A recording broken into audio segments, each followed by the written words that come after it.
জুলাই গণ অভ্যুত্থানের ঘোষণাপত্র চূড়ান্ত করতে বিকেলে রাজনৈতিক দল ও অন্যান্য অংশীজনের সঙ্গে সর্বদলীয় বৈঠক ডেকেছে অন্তর্বর্তী সরকার। এতে অংশ নেবে বিএনপির স্থায়ী কমিটির সদস্য সালাউদ্দিন আহমেদ। দুপুরে বিএনপির পক্ষ থেকে এ তথ্য জানানো হয়।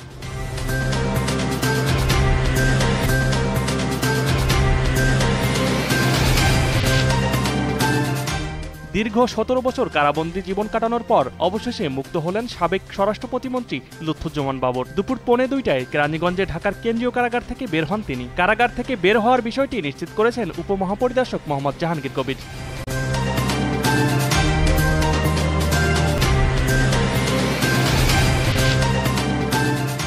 রাজধানীর মতিঝিলে জাতীয় শিক্ষাক্রম ও পাঠ্যপুস্তক বোর্ডের সামনে জাতিগত সংখ্যালঘু শিক্ষার্থীদের উপর হামলার ঘটনায় তীব্র নিন্দা জানিয়েছেন প্রধান উপদেষ্টা ডক্টর মোহাম্মদ ইউনূস। প্রধান উপদেষ্টার প্রেস উইং থেকে এক বিবৃতিতে এ তথ্য জানানো হয়।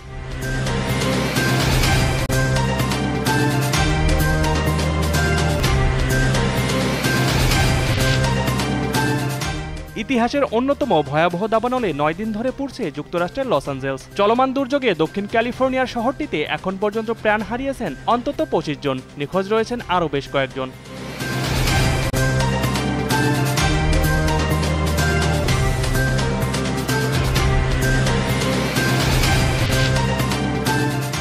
বাংলাদেশ জাতীয় দলের হয়ে মাঠে নামার অপেক্ষায় হামজা চৌধুরী। সব ঠিক থাকলে মার্চে ভারতের বিপক্ষে লাল সবুজ জার্সিতে অভিষেক হবে এই তারকা ফুটবলারের। এর আগে ইংল্যান্ডে হামজার সঙ্গে দেখা করেছেন বাফুফে সভাপতি তাবিদ আওয়াল।